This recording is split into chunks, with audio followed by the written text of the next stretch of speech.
Well, hello. The 10-minute training at 12 is a little bit late today. And I also forgot to tell you all what it's about.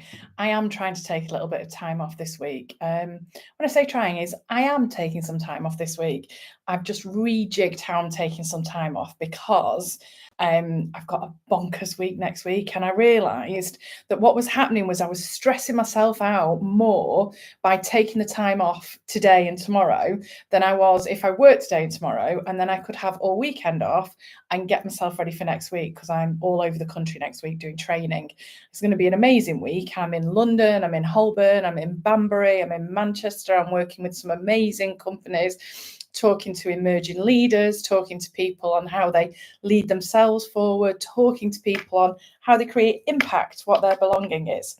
And that's what I thought the 10-minute training at 12 or the 10-minute training just after 12 could be about today. Belonging. It's something that we all crave. It's something that we talk about if you've ever got involved in any diversity or inclusivity strategies. What does belonging mean? But what does it mean to us as individuals? What does it mean to us as people? It's something that we look for naturally in our personal and professional lives. It's something that we crave. We're tribal by nature. We want to belong in places. We want to belong with people. We want to belong in situations. But there's a downside to it, because let's not assume that belonging is about emulating someone else. And I think that's where we all go a little bit wrong. What happens is, because certainly as women as well, because we want to belong, we look at other people around us and we think, oh, actually, that's how we belong. That's how Doris belongs. So therefore, that's how I belong. And that means that ultimately we're not going to own ourselves. We're not going to own who we are, how we want to act, what we want to say, how we want to show up, what we want to shout about, how we want to live. And therefore we're restricting ourselves. We're restricting our beautiful square peggedness. It's a new word that I've just decided I'm going to use it forever. And living somebody else's script, living somebody else's belonging is not belonging for us. It's actually people pleasing. And the more you people please, the more frustrated you get with yourselves, because what happens is we people please and then we get cross at ourselves because we're pleasing all these people, and then we get a little bit resentful and we get a little bit aggy, and then all the overwhelm goes on, and then there's that many different things going on in our heads. We don't know where to go. We don't know how to move forward. And I think that this really cascades and comes in midlife. We are suddenly going, hang on a second, who are we anymore? And what do we want to stand for? And now is the time that we go, actually, this is how I want to stand up and be counted and stand out. And most of you who followed me for a while know that I'm a massive fan of Brené Brown. I absolutely love her. I love the fact that the stuff that she comes out with is absolutely embedded in research. It's embedded in scientific fact. It's embedded in theory. It's embedded in behavioral science. It's not just someone being a bit, oh, this is what we need to talk about. And she's really analytical with it, which is what I'm not. So it means that I can look at what she's doing and really get the benefit of it. And Brené Brown talks about belonging. Go and have a look at some of the stuff that she talks about, because what she says is that belonging is about being part of something bigger. It's about our purpose, but it's also having the courage to stand alone and to belong to yourself above anyone else. And that's quite powerful, isn't it? Because actually, what we're saying is that we've got to be courageous in believing that we're all right. Do you know what I mean? We're all right with what we believe in. We're all right with how we want to stand out. We're all right with how we want to behave, act, think, believe, move forward. It's when you fit in that actually is the opposite of belonging. Imagine that when you were at school, you wanted to be seen as being part of the cool kids, or you weren't part of the cool kids and you looked at the cool kids and you wanted to be part of that gang, and you might change your behaviors, you might change your clothes, you might change your hairstyle. I went spiral perm to try and fit in with the people that were around you so you could fit in with that. But what that did is it stopped you being who you were. It maybe stopped you saying some of the things that you were going to say. You maybe find that in the work environment, that you stop saying some of the things that you would say because actually the people sat around the table might disagree with you, or the people sat around the table might think that, or judge you unfairly. And therefore you hold it in. You don't say it. You don't think of a different way to say it. You don't actually stand firm of how you belong. are not standing up for what we believe in because we're scared of how our opinion might land, or because somebody else tells us that they're better than us, or they act like they're better than us, or they say things to us that make us perceive that maybe we're a bit of the poor relation. Anyone relate? What that means is that we're holding on to other people's judgments, and we're living our life based on other people's judgments. And actually, oh my God, does that mess with our head? Does that mess with our belief system? Does that mess with the power of how we own ourselves more than anything else? If we stand up for ourselves, if we stand up for what we believe in, sometimes our greatest fear is that we're alone. We're going to be on our own out there. But actually, what happens is if you stand up for who you are, if you start giving yourself permission for the beautiful human that you are, for the opinions that you own, as long as they're given kindly, and for the purpose that you believe in, for the way that you want to move forward, for how you act, how you think, how you believe, what you find is that you then develop an inner confidence. And when you develop an inner confidence, that radiates out because behaviors are contagious. And then people catch on to that inner confidence, and therefore they believe in you because you're believing in yourself. And that's what we want to do. That's how we manage storytelling. That's how we manage how we own ourselves, how we move forward. If we're fitting in, it means that we're changing ourselves to make other people like us. Fucking hell, let's stop doing that.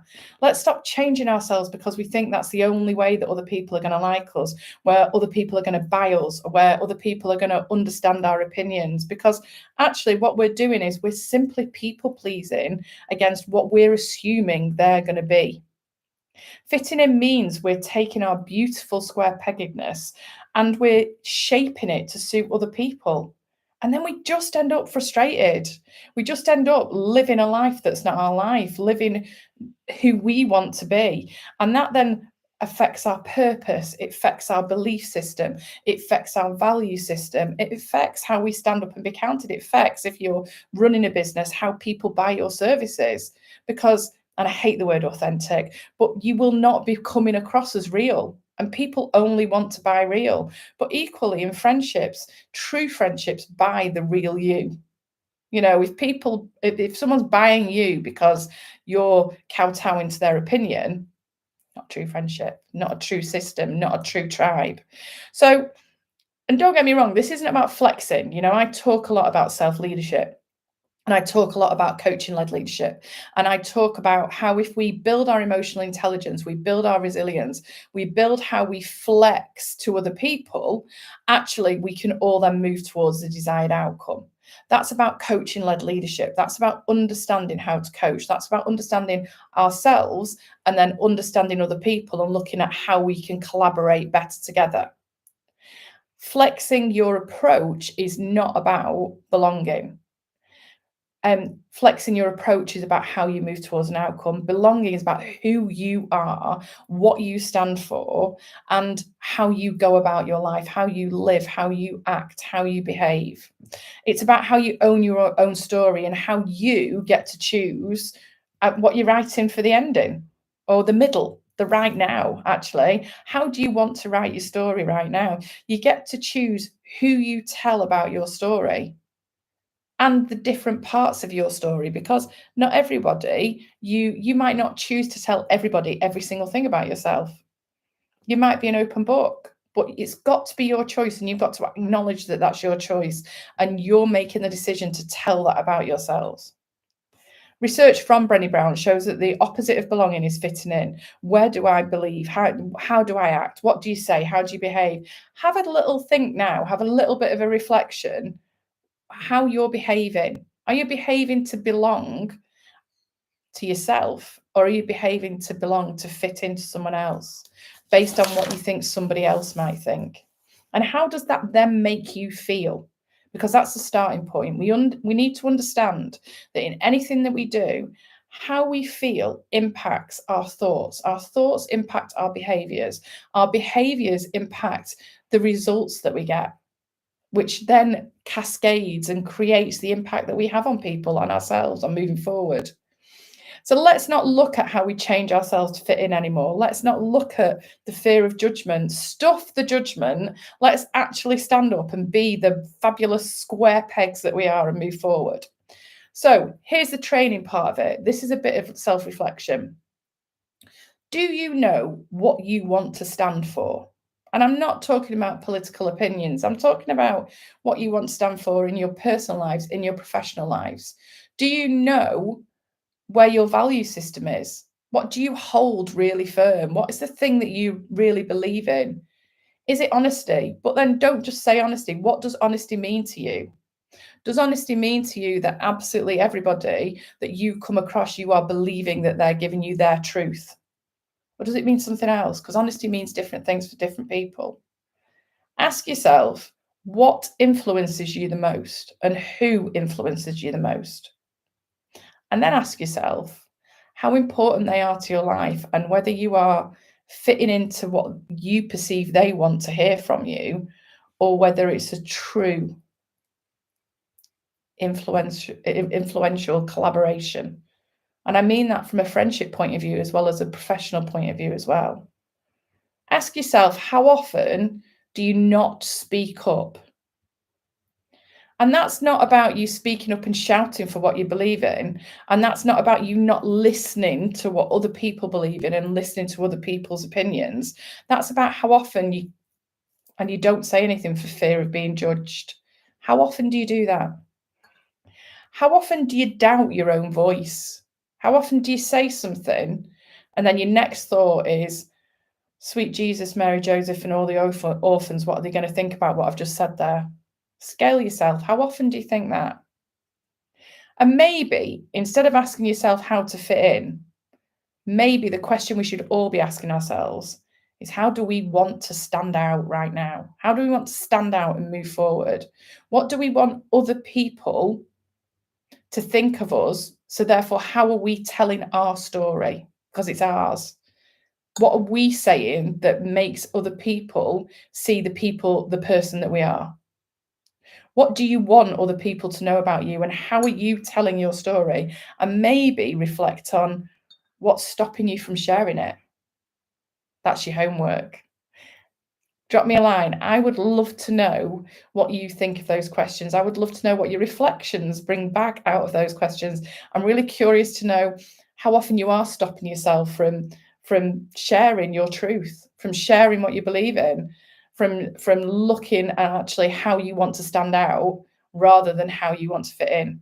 Because this is all about how we create our personal impact. This is all about our storytelling. And that's personal as well as professional. It ripples, it cascades, it's contagious. Anyway, there endeth my 10-minute training just after 12. Another catchy title I need to think about. Take care of yourselves. Hope you're having a lovely week, and I'll speak to you soon.